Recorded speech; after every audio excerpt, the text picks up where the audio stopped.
بسم اللہ الرحمن الرحیم۔ السلام علیکم ورحمۃ اللہ وبرکاتہ۔ الحمد للہ وحدہ والصلاۃ والسلام علی من لا نبی بعدہ، اما بعد فإن خیر الحدیث کتاب اللہ وخیر الحدی حدی محمد صلی اللہ علیہ وآلہ وسلم۔ قرآن مجید کا 10واں پارہ۔ اس پارے میں 2 حصے ہیں۔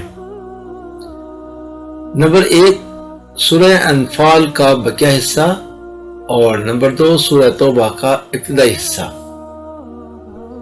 سورہ انفال کے بقیہ حصے میں 5 باتیں ہیں۔ نمبر 1 مال غنیمت کا حکم، اور نمبر 2 غزوہ بدر کے حالات، اور نمبر 3 اللہ تعالیٰ کی نصرت کے 4 اسباب، نمبر 4 جنگ سے متعلق ہدایات، نمبر 5 ہجرت اور نصرے کے فضائل۔ نمبر 1 مال غنیمت کا حکم۔ مال غنیمت کے حکم یہ بیان ہوا کہ خمس نبی علیہ السلام آپ کے اقربا، یتیموں، مسکینوں اور مسافروں کے لیے ہے، اور باقی 4 حصے مجاہدین کے لیے ہیں۔ نمبر 2 غزوہ بدر کے حالات۔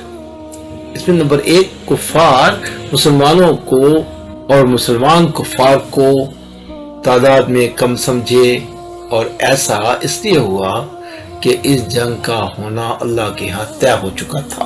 نمبر 2 شیطان مشرکین کے سامنے ان کے اعمال کو مزین کر کے پیش کرتا رہا۔ دوسری طرف مسلمانوں کے مدد کے لیے آسمان سے فرشتے نازل ہوئے۔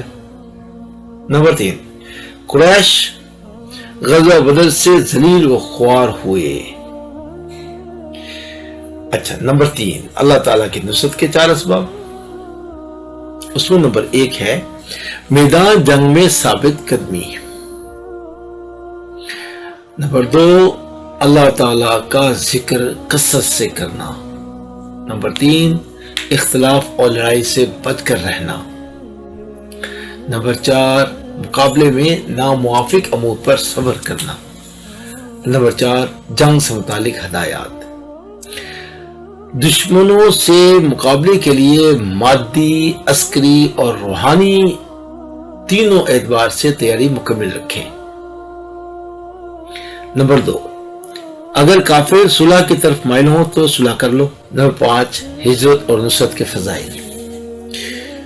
نمبر 1 مہاجرین و انصار سچے مومنین ہیں۔ نمبر 2 گناہوں کی مغفرت، اور نمبر 3 رزق کریم کا وعدہ ہے۔ نمبر 2 سورہ توبہ کا جو ابتدائی حصہ اس بارے میں ہے، اس میں 2 باتیں یہ ہیں۔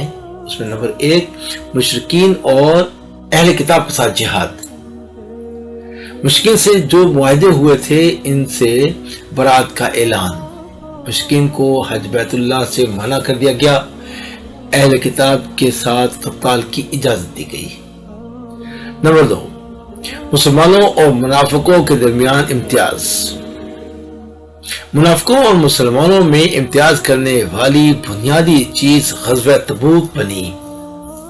رومیوں کے ساتھ مقابلہ، جو وقت کے سپر پاور تھے اور شدید گرمی اور فقر و فاقہ کے موقع پر پھل پکے ہوئے تھے، مسلمان سوائے چند ایک کے سب چلے گئے، جبکہ منافقین نے بہانے تراشنے شروع کر دیے۔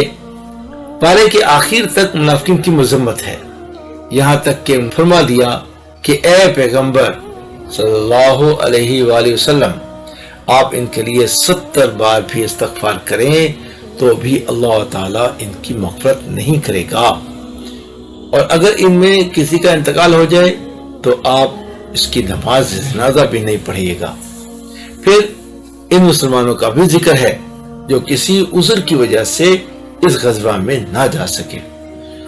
بھئی اتنی قیمتی باتیں آپ لوگوں تک پہنچتی ہیں تو سب سے اچھی بات تو یہ ہے اس پر عمل کیا جائے، اس کو سمجھا جائے، ایمان میں مضبوطی لائی جائے، اور دوسروں کو شیئر کر کے دوسروں تک بھی بات کو پہنچائی جائے۔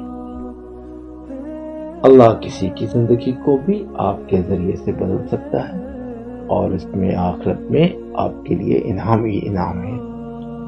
جزاک اللہ خیر. السلام علیکم ورحمۃ اللہ وبرکاتہ.